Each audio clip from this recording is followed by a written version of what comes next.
జాగ్రత్త పడవలేదు. అది బైబిల్ సెలవిస్తుంది. దావీదు తన జీవితంలో ఎప్పుడు అనుకోవాలా ఇలాంటి తప్పు చేస్తాడు. ఎందుకు చేశాడు? ఏ పరిస్థితుల్లో చేశాడు? చేసిన పాపం యొక్క పర్యవసానం ఏమిటి? ఇవన్నీ కూడా క్షుణ్ణంగా మనం ధ్యానించాలి. దేశ రక్షణ కోసం ప్రాణాలను తెగించి దేశాన్ని కాపాడుకోవాల్సిన సమయంలో తన బాధ్యతను మర్చిపోయాడు దావీదు. దేశాన్ని కాపాడుకోవడం దేవుని చిత్తం. నీ కుటుంబాన్ని కాపాడుకోవడం దేవుని చిత్తం. నీ కుటుంబాన్ని పోషించడం దేవుని చిత్తం. నీ బిడ్డలను వాక్యానుసారంగా పెంచడం దేవుని చిత్తం. నీ కుటుంబం చుట్టూ కంచె వేసుకోవడం, ప్రార్థన కంచె వేయటం దేవుని చిత్తం. నీ కుటుంబ క్షేమం కోసం అవసరమై పట్టించుకోకపోవడం ప్రమాదకరము అనే వాస్తవాన్ని మర్చిపోకండి. దావీదు బాధ్యతను నిర్లక్ష్యం చేయటం. తను ఎక్కడ ఉండాలో అక్కడ లేడు, ఎక్కడ ఉండకూడదో అక్కడ ఉన్నాడు, ఏం చేయకూడదో అది చేసుకున్నాడు. ఫలితంగా పాపంలో పడ్డాడు. తను ఉండాల్సింది మిద్ది మీద కాదు, తను ఉండాల్సింది యెరూషలేములో కాదు, తను ఉండాల్సింది ఎక్కడ? యుద్ధ భూమిలో ఉండాలి.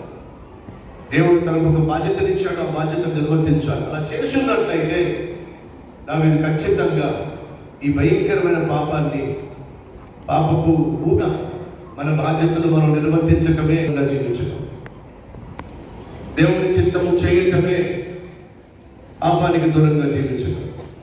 ఎప్పుడైతే మనం దేవుని చిత్తాన్ని విస్మరిస్తామో, మన బాధ్యతను పక్కన పెడతామో, మనం చేయాల్సిన పనులు చేయకుండా పక్కవాడికి పురమాయిస్తామో, సోమరితనానికి మనం చోటిస్తామో, నిర్లక్ష్యంగా మనం వ్యవహరిస్తామో, ఖచ్చితంగా ప్రాణం మీద తెచ్చుకుంటాం, ఖచ్చితంగా నష్టాన్ని కొని తెచ్చుకుంటాం. దావీదు జీవితంలో అదే జరిగింది. ఒక తమాషా స్టోరీ చాలా సంవత్సరాల క్రితం చెప్పా, మళ్ళా చెప్పా. దేవుడు దావీదుకి ఇచ్చిన పని దేశాన్ని సంరక్షించుకోవడం, అంతేగాని తన శరీరాన్ని సుఖపెట్టుకోవడం కాదు. దేవుడు ఇచ్చిన బాధ్యతను పక్కన పెట్టేశాడు. ఉండవలసిన స్థలంలో ఉండకుండా ఉండకూడని స్థలంలో ఉన్నాడు. ఉండవలసిన స్థలం ఏంటి చెప్పండి? యుద్ధ భూమి. ఎక్కడున్నాడో చెప్పండి? యెరూషలేములో. అది ఉండాల్సిన స్థలమా? కానే కాదు. డాక్టర్ దగ్గరికి వెళ్తే మీకు ఏదైనా రోగం ఉందని చెప్పి తీసేస్తున్నాడు. దిక్కుమాలిన వాడు యుద్ధ భూమిలో ఓటమి పాలైపోయినప్పుడు, శత్రువు వచ్చి చంపైపోతున్నప్పుడు తను చంపేసుకున్నాడండి. దేవుడు ఒక వ్యక్తిని విసర్జిస్తే సమస్తము కోల్పోతాడు. సౌలు తన కుటుంబాన్ని కోల్పోయాడు, సౌలు తన బిడ్డలను కోల్పోయాడు, సౌలుకున్న సమస్తము కోల్పోయి దిక్కుమాలిన వాడిగా యుద్ధ భూమిలో తను చంపేసుకున్నాడు. సంగమా, దేవుడు మనల్ని విసర్జిస్తే చాలా ప్రమాదం సుమా.